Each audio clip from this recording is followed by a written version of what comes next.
This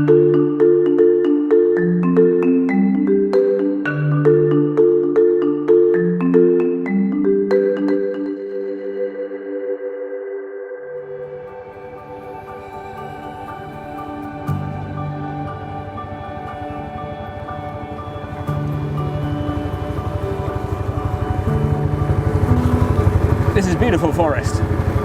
We have to keep protecting it.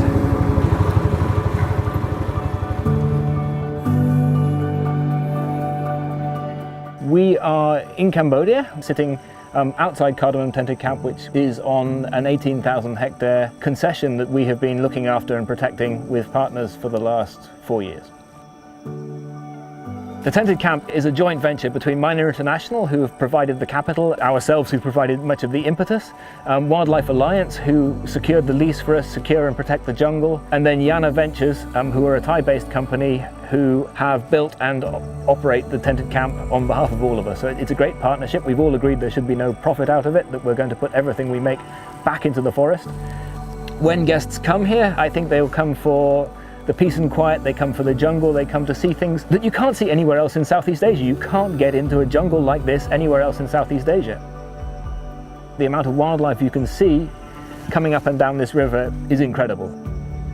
For the first 2 years, or the first time we came up here, we saw nothing, absolutely nothing. It may have been on sight, but the minute any animal or bird heard a boat engine, they just disappeared. They got out of sight because they knew boat engines meant guns.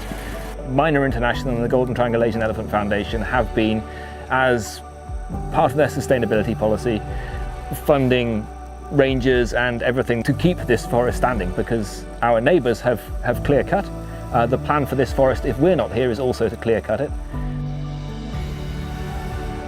The ranger teams were put together for us by Wildlife Alliance. They're a mixture of Ministry of Environment rangers, military policemen, and then Wildlife Alliance advisors. They are mostly from the local area. They're from within 30-40 kilometers, so they know the forest, they know the jungle.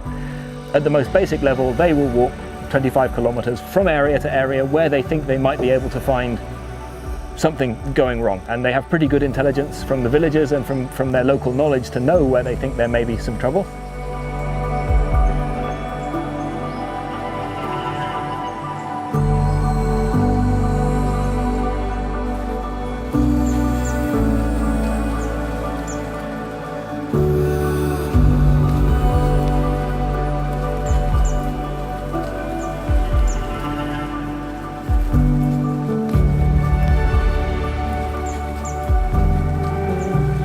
When they're walking through and they see something that shouldn't be there, then they'll investigate it. If it is dangerous to an animal, dangerous to wildlife, destroy it and collect it. If it is a person, confiscate whatever it is they're using to poach, and then give them usually a written warning, get them to sign a piece of paper to say they won't do it again. The rangers were out patrolling the first quarter.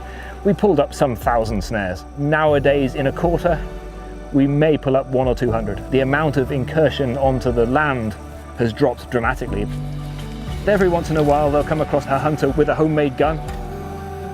All over Southeast Asia you can see these guns, and they are literally homemade. They're a piece of pipe with a Jubilee clip on it, stuck together, put some gunpowder down, musket style. You put a child's toy cap in there, you lift it to your shoulder and you go bang, and it's fatal to anything at short range. When we meet somebody who's doing that, not only do we ask them not to do it again, we also will confiscate the guns, confiscate the nets. If they have a vehicle, we're allowed to confiscate that. The job of my generation and my son's generation of conservationists is going to be to make sure that there are good habitats, full habitats, and there is some nature left.